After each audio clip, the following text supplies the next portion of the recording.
Boa noite, gente. Graça e paz. Olha, hoje o pessoal respondeu. É tão bonito quando vocês respondem. Gente, graças a Deus nós estamos hoje realizando mais um Café com Palavra. E se você ainda não sabe o que é Café com Palavra é um momento onde a gente debate alguns temas aqui na nossa igreja, onde a gente foge da nossa temática de estudo para trazer temáticas que são também relevantes. E claro, é um momento onde você pode se expressar, onde você pode perguntar, tirar uma dúvida, questionar, fazer um posicionamento, e isso tem sido muito bom. O Café com Palavra ele acontece uma vez por mês aqui na nossa igreja, sempre no último sábado do mês.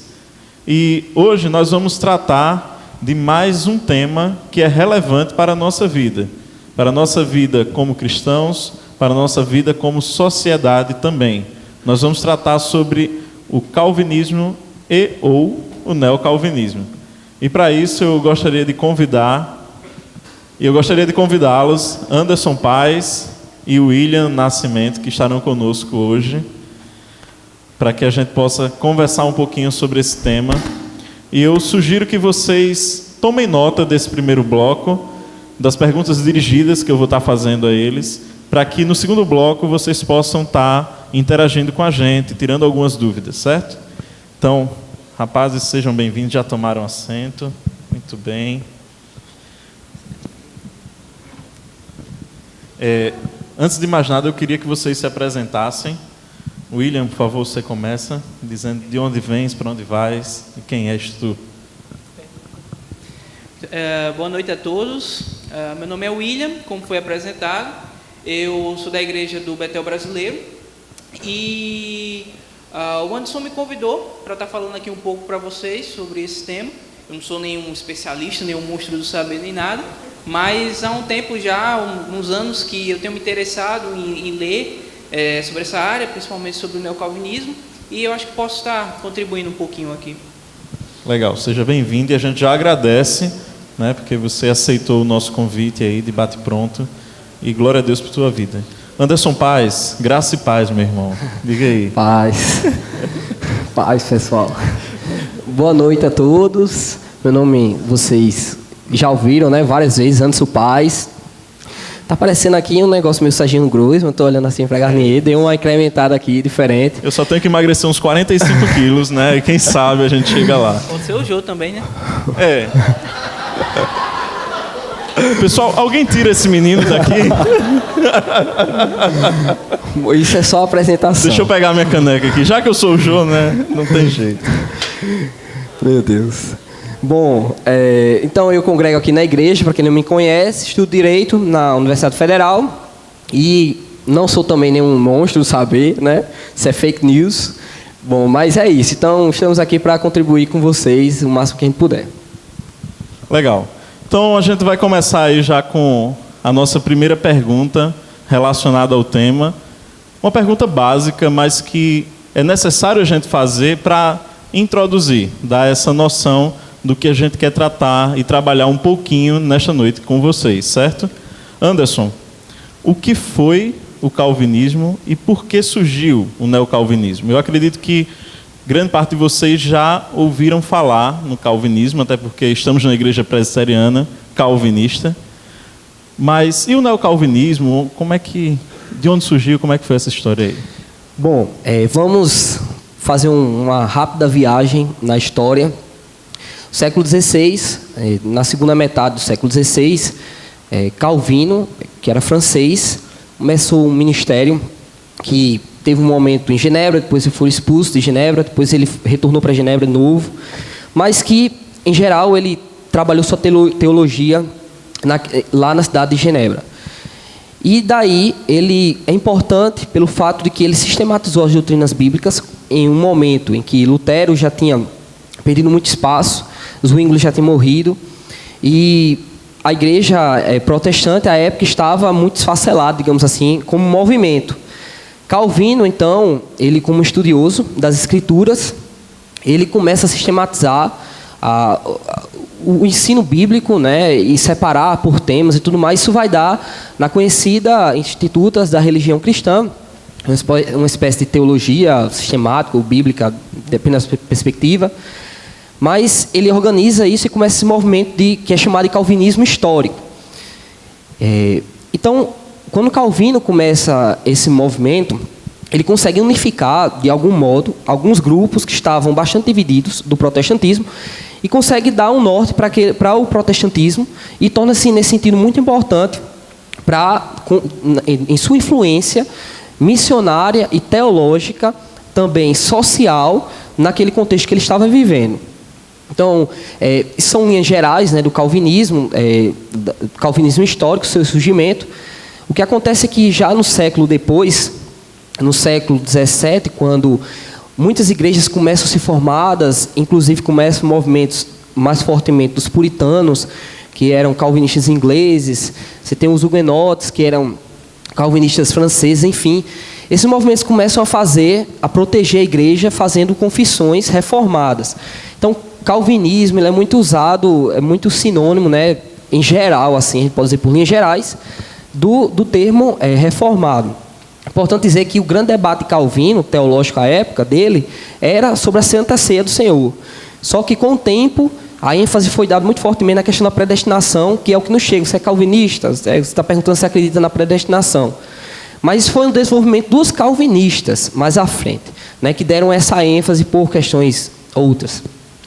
Mas o fato é que a igreja, então, começa a se proteger, digamos assim, e já no final do século XVII, começo do século XVIII, você tem alguns avivamentos, vai ter avivamentos, e também vai ter um engajamento missionário em outros países. E os cristãos começam a viajar também. E quando é no final aí do século XVIII, você vai ter a Revolução Francesa, que é onde tudo muda, né? A Revolução Francesa é importante porque ela faz uma separação muito forte entre igreja e Estado. É muito importante dizer que muita gente pergunta assim, mas a gente precisa de uma reforma, idealizando aquela reforma que foi feita lá no século XVI, né, como se pudesse voltar no tempo. É uma pergunta um pouco complicada, porque o contexto que eles viveram, eles tinham um forte contato com o Estado, usavam muitas vezes a força do Estado. Os reformadores como tal, que não era só Calvino, obviamente. E que hoje não é o nosso caso, por conta que justamente a gente está depois da Revolução Francesa, que daí se quebra muito forte, e a igreja e o Estado são separados fortemente, né? O laicismo é forte nas constituições modernas. Enfim, quando é século XIX, então, o calvinismo perde muito espaço e começa a ficar muito restrito a contextos eclesiásticos, dentro da igreja. Isso logicamente, são linhas gerais. É óbvio que você vai ter pessoas que vão se engajar na sociedade, nas constituições. Nos Estados Unidos você tem um outro contexto, mas na Europa, em geral, você tem esse esfriamento, digamos assim, ou pelo menos essa perda de participação ou de influência do movimento calvinista, o movimento, na verdade, até se pode assim dizer, protestante. Até porque essa época que também começa a entrar na igreja muito o pensamento que é chamado do liberalismo teológico, que é dizer que a Bíblia não é a palavra de Deus, né? Dizer que na Bíblia é mito, enfim. Então, esse é um contexto geral e linhas gerais. Então, onde é que chegam os neocalvinistas? Na segunda metade do século XIX, aí 1800 e alguma coisa, lá, segunda metade, começa um movimento, que é um movimento de avivamento, que lá na Holanda, especificamente, começa com um rapaz chamado Van Prinsterer, ou Van Prinsterer, eu não sei como é que ele pronuncia direito, mas ele era historiador e começa a ver que fazer uma análise histórica para mostrar que o calvinismo era muito importante, foi muito importante para o desenvolvimento da Holanda.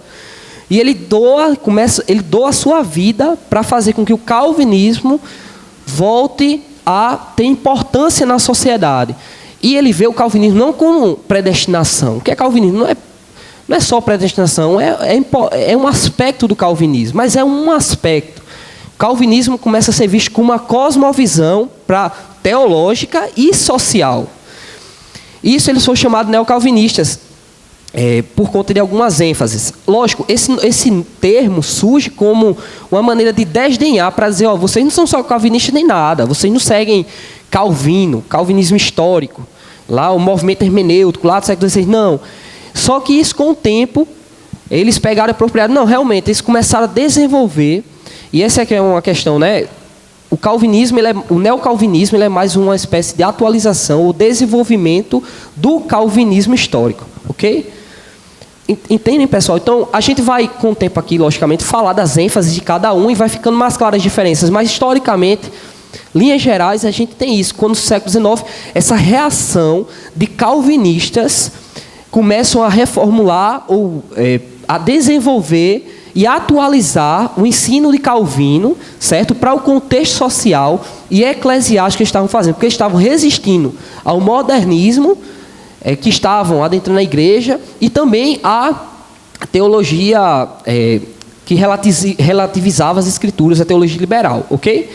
Então, isso aí depois vai ter Kuyper, Doiver, e aí a gente vai ter a oportunidade de falar sobre isso. Legal. Como vocês veem, é um tema que ele requer um resgate histórico muito grande e nele contém pessoas que são importantes. E eu queria conversar com o William agora um pouquinho e queria, assim, se possível, que você falasse um pouco sobre vida e obra de dois homens que são importantes demais quando a gente fala de neocalvinismo, que é o Kuyper e o Doiver, certo? Eles são dois dos fomentadores dessa... Posso chamar de ideologia? desse movimento, o neocalvinismo. Então, William, por favor. Ok. Como pegando um gancho um pouco do que o Anderson falou, o Kuyper ele vai surgir ali dentro de um contexto de grande complicação para a igreja dentro ali da Holanda. Em outros tempos, o calvinismo ele tinha um poder muito grande na Holanda. Se a gente for parar para pensar, por exemplo, nos 5 pontos do calvinismo, que a gente conhece muito bem. Esses 5 pontos do calvinismo vêm de um sínodo que veio da Holanda. E a gente teve ali grandes pintores, grandes artistas que eram calvinistas e que influenciaram o ambiente holandês.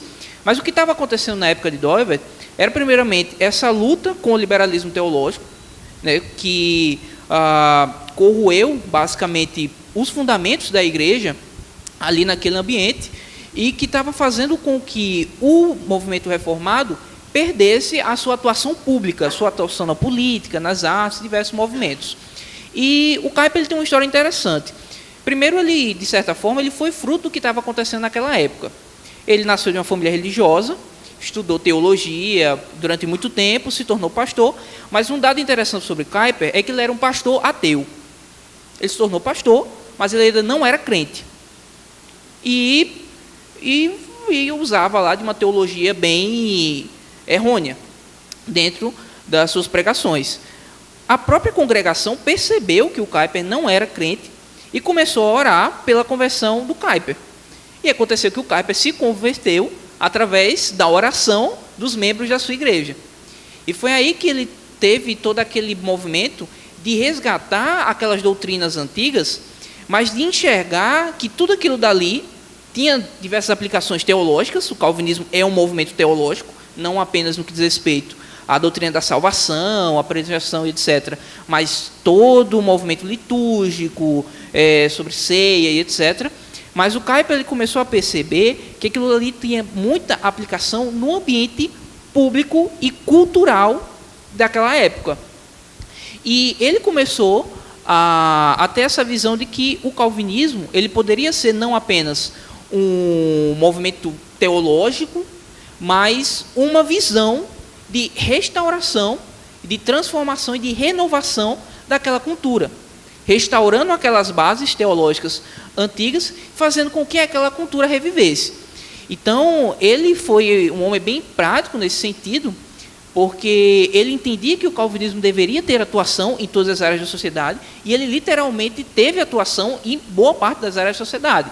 Então, o Kuyper ele construiu jornais, o Kuyper ele foi político, ele foi primeiro-ministro da Holanda, que é o equivalente ao presidente do Brasil aqui, dentro desse período ele construiu universidades, ele escreveu muitos livros sobre diversos temas.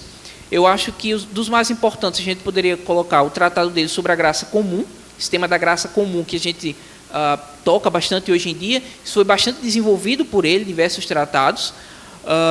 Escreveu também ensaios em relação à política, o Islã, que naquela época estava começando a se tornar um assunto de discussão. O Kuyper ele foi um dos primeiros dentro do ambiente evangélico que escreveu algo sobre isso. E talvez o livro mais conhecido dele, que a gente tem em publicação para português, é um livro chamado Calvinismo, que é, na verdade, um conjunto de palestras que ele deu nos Estados Unidos, onde ele traz justamente essa visão de que o calvinismo como uma cosmovisão, ou seja, calvinismo como uma maneira de você ver o mundo, como uma forma de você viver, um estilo de vida. E aí ele vai trazer aplicações disso para a arte, para a ciência, para a política e etc. E esse livro acabou se tornando bastante popular. Quanto ao Doivert, ele foi um filósofo holandês que cresceu num lar que lia Kuyper todos os dias. Kuyper, como eu falei, tinha escrito um jornal. Ele tinha um jornal onde ele escrevia constantemente. Então ele nasceu de uma família que lia aquilo, ele nasceu no ambiente cristão, foi muito influenciado por aquela visão de atuação pública do cristianismo e a ideia de transformar a cultura e etc. E ele estudou e se tornou professor da Universidade Livre de Amsterdã, que foi a universidade fundada pelo próprio Kuyper. E ele se tornou lá um professor em Direito. E ele começou a pensou naquele projeto de Kuyper, de reformar a cultura, e ele tentou fazer o seguinte, ele tentou reformar a razão. Então ele tentou aplicar aquele projeto de reformar a cultura dentro do ambiente filosófico. Então, isso ele dialogou com todas as grandes correntes filosóficas que existiam na época, que tinham um grande peso acadêmico, conseguiu dialogar com todas elas e conseguiu desenvolver uma resposta cristã, consistente, baseada nos princípios da reforma, para dentro da filosofia. E com isso, o Doivert ele trabalhou com diversas outras áreas e influenciou outros grandes pensadores que atuaram em diversas outras áreas. Por exemplo, uns anos atrás, aquela música Huckmacher, do Palavra Antiga, ficou bem conhecida, não é? O Huckmacher é justamente uma dessas pessoas que foram influenciadas pelo Doivert e que atuaram, a partir dos princípios de Doivert, na cultura. Então, basicamente, seria isso. O Kuyper ele foi aquele que foi o mais proeminente dentro do ambiente, dentro desse movimento neorreformado, foi aquele que deu as bases teológicas, aquele que deu as bases práticas, por assim dizer, e Doivert foi justamente uma aplicação disso na filosofia, e que depois levou a diversas outras influências, né? Figuras como Huckmacher, como eu já citei, como Schaeffer e muitos outros. Então a gente pode dizer que a atuação deles são complementares, dentro desse pensamento de que se deveria ter uma cosmovisão calvinista, não é isso? Exato. Falando um pouquinho sobre neo e calvinismo, eu queria ouvir de vocês, um de cada vez, sem muita pressa, se vocês poderiam me pontuar pelo menos uma diferença entre o que é um neocalvinista e o que é um calvinismo histórico. Então, né, por ordem de idade, Anderson Paes, por favor. Obrigado. Vou falar aqui do mais novo para o mais velho. O menino tem 18 anos, vou logo denunciando aqui. Bom, diferença. Eu vou citar pelo menos uma, há várias diferenças. Eu queria até alertar, botar uma questão que para mim muito me surpreendeu para estudar para esse dia aqui, para esse tema. Porque o que acontece? Muitos dos textos que chegaram para a gente em português nos últimos anos, até porque os textos muitas vezes são traduzidos do holandês para o inglês para depois vir para o português. A gente tem, pelo menos estava tendo muito fortemente uma noção dos neocalvinistas como continuação, um aprofundamento de ênfases, e são muito parecidos o histórico, né, o calvinismo histórico com o neocalvinismo. Só que você tem algumas diferenças marcantes entre eles, que especialmente no contexto holandês foi muito forte. E quem está publicando esses livros que mostram essas diferenças é a editora dos puritanos, ok? Bom, mas eu cito aqui a diferença da questão da ênfase na experiência. Calvino e os calvinistas históricos davam muita ênfase e dão muita ênfase de que a pregação do evangelho alcance o coração do pecador, de modo que ele tenha uma espécie de abalo sísmico interno, digamos assim, para que ele tenha um encontro com Deus por meio de Cristo. Ou seja, que ele tenha aquele momento de regeneração, aquela experiência marcante, interna. No neocalvinismo não há essa ênfase, e muitos neocalvinistas fizeram críticas muito fortes aos calvinistas históricos nesse aspecto. É tanto que quem sofreu muito nisso foram vários puritanos que, por seu legado histórico de dar ênfase na espiritualidade cristã, vivida diante de Deus, diante da face de Deus e tudo mais, né, preservar a teologia e para o encontro com Deus e tudo mais, para alcançar o coração do pecador pelo Evangelho, os neocalvinistas não têm tanto essa ênfase nesse sentido. Então, essa é uma diferença substancial, porque os neocalvinistas dão muito mais ênfase a uma ação na sociedade ética e prática. Ok? Então, isso é importante. Ora, lógico que uma pessoa como Kuyper, como Doiver, ele sabia que é necessário que haja esse encontro com Deus, a questão da regeneração e tudo mais. A questão é que no desenvolvimento, é sempre interessante que os movimentos históricos, você tem alguém muito brilhante e as outras pessoas que lhe sucedem, e carregam seu nome, não são tão brilhantes quanto aquela. E muitas vezes pegam uma questão boa que aquela pessoa falou e dão muita ênfase àquilo, muita ênfase nesse sentido, de uma vida ética, uma vida nesse sentido e tal. E esquecem-se de que é muito importante também, da perspectiva calvinista histórica, o calvinismo passa pela regeneração, pelo encontro com Deus, uma alma que é quebrantada diante de Deus e realmente tem esse aspecto espiritual forte, da experiência com Deus. Isso não pode ser negligenciado, o calvinismo histórico diria, certo? Dá essa ênfase. Então, essa é uma diferença que eu acho, que eu queria ressaltar. Isso aqui é muito importante, isso aqui, para que a gente, quando veja a questão do neocalvinismo, a gente tenha cuidado nesse sentido, certo? É óbvio que muitos desses textos não chegaram a gente, estão em holandês muitas vezes, e essas são traduções que foram para o inglês, e chega a gente de alguma maneira, né? Mas, em geral, não chega a gente para ter esse acesso direto à fonte para fazer essa crítica. A gente tem que ter cuidado com o que tem chegado, certo? Para aproveitar o que é bom, né, e deixar de lado o que não é tão bom assim. Então, o calvinismo, a regeneração é de dentro para fora, e o neo é externo. O que eu quero dizer é que, na verdade, não é que o neocalvinista não pense que Deus, o Espírito Santo, na verdade, que faz a ação da regeneração, mas que não há, digamos assim, uma ênfase na abordagem dessa experiência com Deus. Na verdade, há uma ênfase muito mais ética e prática, e não dessa experiência que os puritanos, por exemplo, davam, que o próprio Calvino e tudo mais, o calvinismo histórico dá. Então, essa é uma diferença de ênfase, ok? Entre eles. É isso que eu acho que agora ficou mais claro, né? Beleza. William. Uma diferença também que eu colocaria, também tem certa relação com essa, também seria a visão que os neocalvinistas trouxeram do calvinismo enquanto uma cosmovisão. E a ideia de nós precisarmos desenvolver determinadas áreas a partir de um ponto de vista cristão. Por exemplo, a preocupação dos reformadores era basicamente teológica e prática, né? E principalmente, talvez, até apologética, por, nos seus escritos, sempre mostrar aquilo que nós, como protestantes, como reformados, nós cremos, como os católicos creem e por que nós discordamos daquilo que eles creem. Mas eles não desenvolveram, por exemplo, como nós podemos pensar arte numa perspectiva cristã. Os reformadores não fizeram essa primeira reflexão. Talvez até por uma questão do tempo, houve também muitas polêmicas com o que aconteceu na época, com a relação dos católicos com as imagens, né? Houve todo aquele quebra-quebra de imagens naquela época.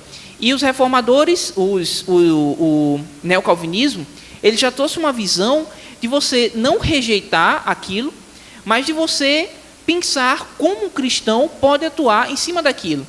Então, nós não vamos rejeitar a arte, nós não vamos condenar a arte, mas nós vamos pensar como cristão ele pode atuar na arte. Quais são os princípios e regras que nós podemos seguir a partir das Escrituras que vão nos guiar nessa esfera.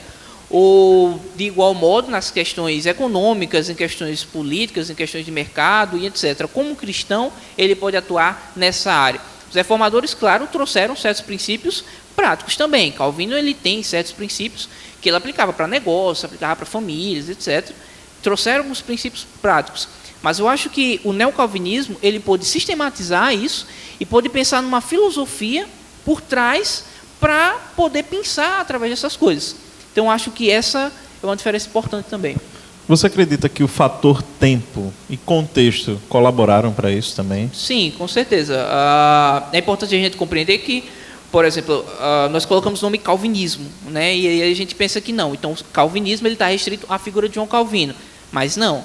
A teologia calvinista ela se desenvolveu depois, com o passar do tempo, na medida que novos desafios foram se acrescentando, na medida que novas heresias foram surgindo. Então, às vezes, a gente quer trabalhar certos pontos teológicos e a gente fica tentando pensar, não, mas como Calvino ele pensava nisso? Mas, às vezes, não dá, porque esse foi um ponto desenvolvido depois de Calvino. Então, não dá para julgar isso. Vou até dizer que talvez seja um erro de alguns neocalvinistas que muitas vezes julgam os calvinistas históricos por dizer, olha, mas eles não pensaram nesse ponto, nesse ponto aí eles eram um pouco católicos demais, etc.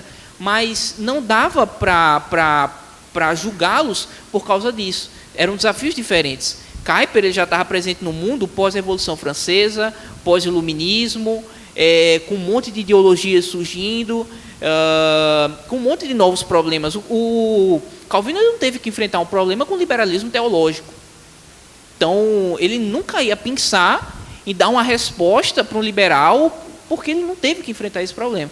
Então, a teologia ela é uma coisa que vai se desenvolvendo progressivamente na medida que novos desafios vão surgindo, né? Só um parênteses, isso é tão interessante porque há muito do erro de dizer que Calvino não seria calvinista, né? Porque pessoas desenvolveram demais, saíram muito o que Calvino tinha dito. Mas, na verdade, a história é mais complexa, a teologia é bem mais complexa. Ela vai mudando, vai se atualizando, vai respondendo determinadas questões. Algumas pessoas vão dar ênfase e desenvolver melhor aquele ponto em detrimento daquele outro. Calvino não ia conseguir naturalmente responder tudo e desenvolver tudo de uma vez no contexto específico. É óbvio. Seu trabalho foi muito importante naquele momento que ele fez, mas outras pessoas desenvolveram. Então, é muito forçado pressupor de que Calvino faria tudo de uma vez e que, na verdade, o que vem depois, na verdade, saiu do calvinismo histórico. Então, tem que ter muito cuidado nesse aspecto. A teologia é mais complexa em relação a isso. Anderson, pegando um pouco disso aí, você pode me dizer, assim, ou pontuar, quais são as diferenças que tornam os movimentos excludentes entre si, né? Por que eles não são complementares de um todo? Bom, eu acho que, em geral, os movimentos, até por seu contexto histórico, a gente deve considerar as suas ênfases, eles são, de certo modo, complementares. Eu acredito que a gente pode aproveitar muita coisa boa, naturalmente, do calvinismo histórico e muita coisa boa também do neocalvinismo, né? É sempre e aplicar dentro do contexto que nós estamos, porque a sociedade também tem outras demandas, outros questionamentos. Então, eu não acredito que haja uma espécie de... Eles são movimentos excludentes. Ele tem diferenças, tem críticas que precisam ser feitas em relação a um, em relação a outro, uma abordagem ou outra, tudo mais, mas que no que é essencial, né, o governo de Cristo, a salvação em Cristo e tudo mais, se concorda, tem uma concordância, só que naturalmente essas outras questões e como aplicar o evangelho ou o calvinismo à sociedade, você tem determinadas ênfases diferentes. Eu prefiro pensar sempre em ênfase diferente, que o torna os movimentos diferentes, e alguns aspectos precisam ser, digamos assim, deixados um pouco de lado, a partir de uma perspectiva bíblica mesmo, assim, né? Porque nenhum movimento é todo perfeito, né? A gente não pode pressupor isso. São homens pecadores. E eles mesmos, dentro do próprio movimento, você tem pessoas que criticam o autor tal, ou fulano de tal, ou a prática tal, porque justamente o movimento está reformado sempre em reforma. Porque se parar com isso, a gente chegou onde a gente queria. Não é bem assim. Eu acho também que Calvino não pensaria assim, obviamente. Ótimo.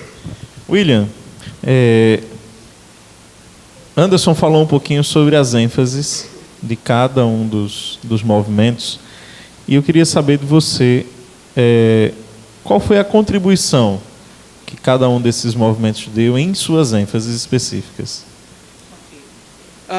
Poderia dizer que o calvinismo histórico ele trouxe todo o repertório teológico que o neocalvinismo ele vai utilizar.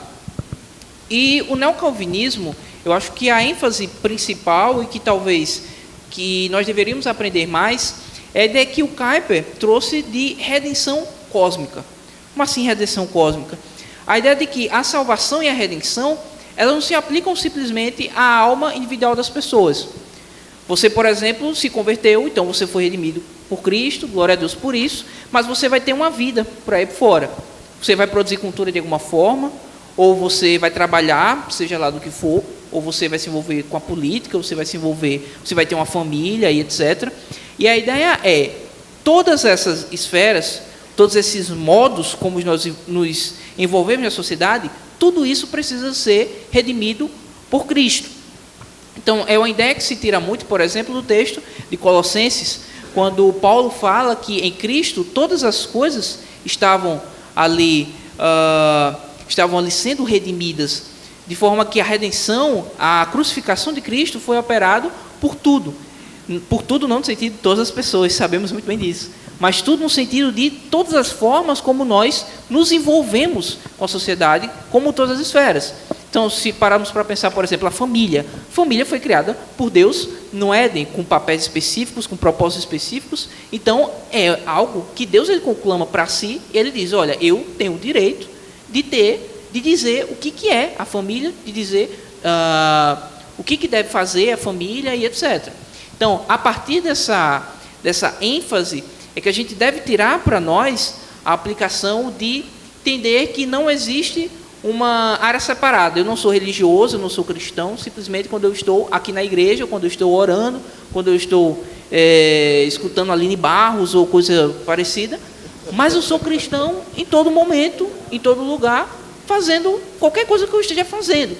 Se eu estiver jogando videogame, eu continuo sendo cristão. Você não dá uma pausa, né? Você não diz assim, não, Deus, né, parou a santificação aqui durante 1 hora. Aí você vai jogar videogame durante 1 hora e depois volta de novo. Isso não existe. Tem que dizer isso para os meninos da pelada da IPBE, viu? A gente não deixa de ser cristão no campo, não. Você não dá uma pausa para jogar futebol e depois você volta para ser cristão. Não existe isso. Né? Do mesmo jeito assistindo Netflix ou do mesmo jeito estando na universidade, na escola, seja onde for, você continua sendo um cristão. Então, a sua relação com qualquer uma dessas coisas, com o entretenimento, com a sua família, etc., tudo vai ser moldado por Cristo. Você agora é uma nova criatura, as coisas velhas se passaram, isso que tudo se fez novo. Então, tudo que você for fazer agora deve ser feito com a mente de Cristo. Essa é uma ênfase particular dada pelo movimento neocalvinista que eu acho que é muito importante. Legal. Agora eu quero perguntar a vocês. Vocês já ouviram falar sobre soberania das esferas? Esse é um termo que o neocalvinismo traz, um conceito e uma aplicação também.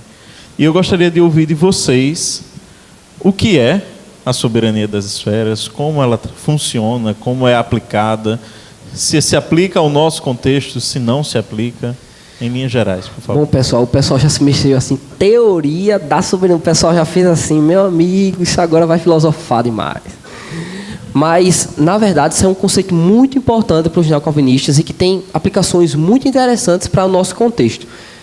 Lógico, tem muita coisa para falar sobre isso, mas o que é importante dizer é que no movimento neocalvinista, a abordagem que foi dada nessa noção de soberania das esferas é a seguinte: diferentemente do catolicismo romano, que pensava Deus criando todas as coisas, a igreja submissa a Deus e as outras coisas da criação ou da realidade social, por exemplo, submissas à igreja, o neocalvinismo dirá, especialmente em Kuyper e depois, mais interessantemente, em Doiver, que Deus criou diretamente cada aspecto da realidade, diretamente.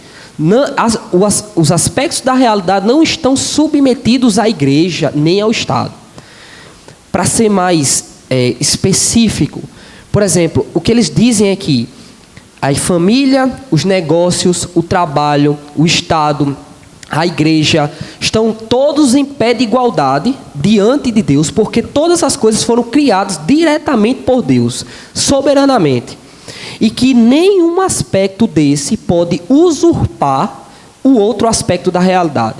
Para dar um exemplo, não posso esperar, ou não posso concordar que a mídia, como aspecto da realidade, queira ditar os parâmetros da sexualidade.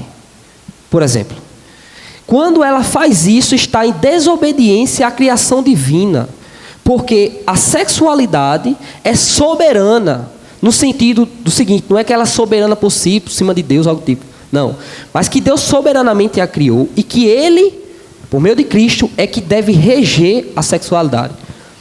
O trabalho, a família e tudo mais. E Kuyper diria que quando um aspecto desse busca usurpar o outro, ou passar por cima do outro, há os problemas na sociedade, há, digamos assim, as crises sociais. Isso é muito interessante. Tem várias aplicações e vários casos que a gente pode pensar em relação a isso. Eu acho que o William pode até me ajudar em relação a exemplos em relação a isso. É quando, por exemplo, um aspecto da realidade, sei lá, o Estado dizer o que é bonito ou o que é feio, na estética da pintura, por exemplo, que está sendo feito hoje. Isso pode, muitas vezes, minar um aspecto criado por Deus das artes, da estética filosófica. Percebe? Então, isso faz com que? Faz com que cada coisa seja... O que os neocalvinistas vão dizer na prática é que os cristãos devem se engajar nos seus aspectos. Por exemplo, alguém aqui do direito, pessoal do direito aqui, qual o aspecto da realidade do direito? Retribuição. O que está acontecendo hoje na nossa sociedade? Não, o cara comete o crime, mas comete o crime, foi provado, tudo processo devido legal. Não, mas ele não pode, isso aqui, porque a gente não pode haver a retribuição, porque não sei o que, começa várias ideias. O aspecto que Deus criou de haver a retribuição é simplesmente minado. Isso para dar um exemplo. Então, outra pessoa pode pensar no seu trabalho, na medicina. Qual é a responsabilidade da medicina diante de Deus? Por que Deus criou esse aspecto da realidade? Percebe? Como é que o médico deve agir? Então, o cristão deve pensar no seu aspecto de atuação, como Deus reina soberanamente sobre aquilo, de modo que as pessoas são beneficiadas com aquilo. E isso glorifica a Deus. O fato de simplesmente agir assim, diante de Deus, eu estou glorificando a Deus. Eu não preciso fazer uma arte cristã, pintar Jesus na cruz. Não, Jesus, na verdade, não está nem na cruz, né? Só a cruz e tal. Aí dizer, essa arte glorifica a Deus, as outras não glorificam. Não. Pode fazer uma boa arte, trazendo beleza e tudo mais. Isso glorifica a Deus. Então, cada aspecto da realidade, da esfera soberana, deve ser pensado.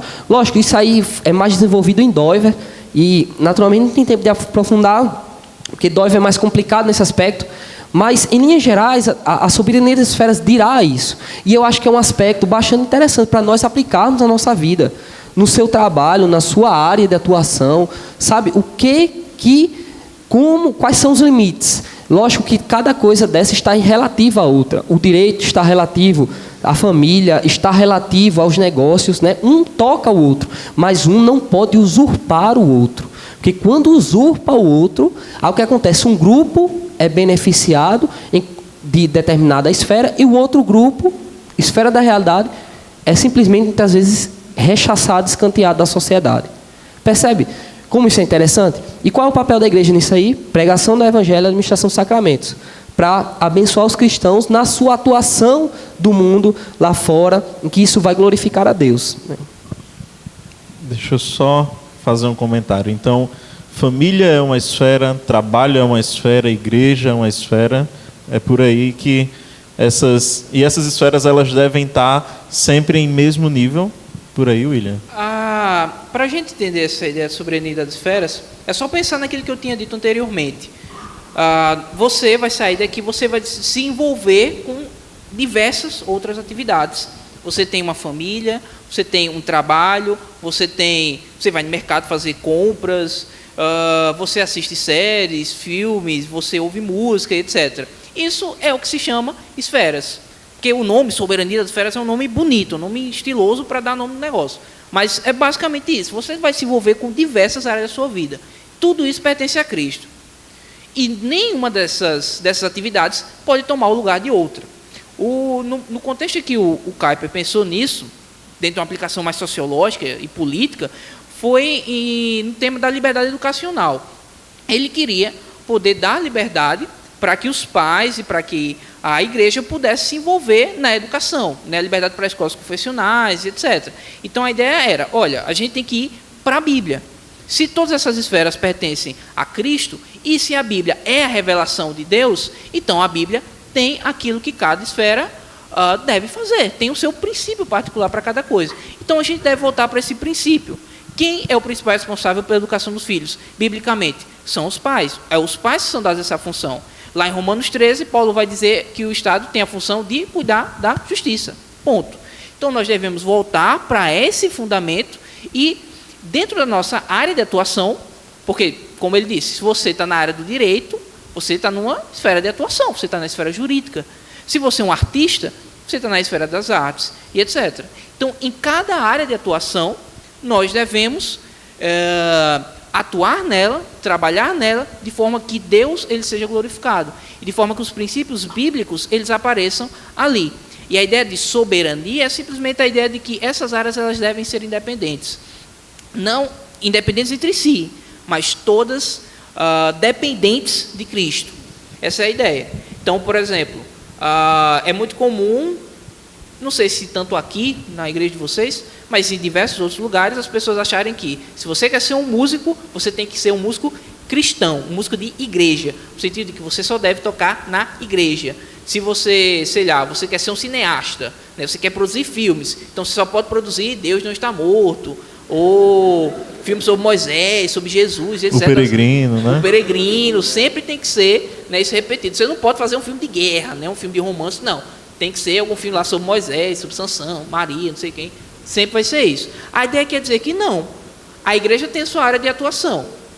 E a arte é outra área de atuação distinta. Você pode atuar ali sem necessariamente precisar fazer filme bíblico. Isso não significa que você vai deixar de ser cristão no momento que você vai estar fazendo ali. Você ainda está atuando pelos princípios das Escrituras. Você, como cristão, você não vai fazer um filme apoiando, sei lá, um filme pornográfico. Você não vai fazer uma coisa como essa, né? Você vai continuar sendo cristão. Mas você também não precisa necessariamente entrar em questões eclesiásticas e etc. A ideia da soberania das esferas é basicamente isso aí. Na frase famosa de Kuyper, né, não há um centímetro quadrado sobre o qual Cristo não diga, não reivindique meu. É a frase mais famosa de Abraham Kuyper. Na prática, ele abriu uma universidade livre de Amsterdã, que existe até hoje lá na Holanda, desvinculada de igreja e desvinculada de Estado. Uma universidade que é livre, porque a educação, uma esfera da realidade social que é soberana, submetida unicamente a Cristo. Legal. Fiquei mais aliviado agora que eu, como arquiteto, vou poder fazer casas e não só igrejas, né? Tá ótimo.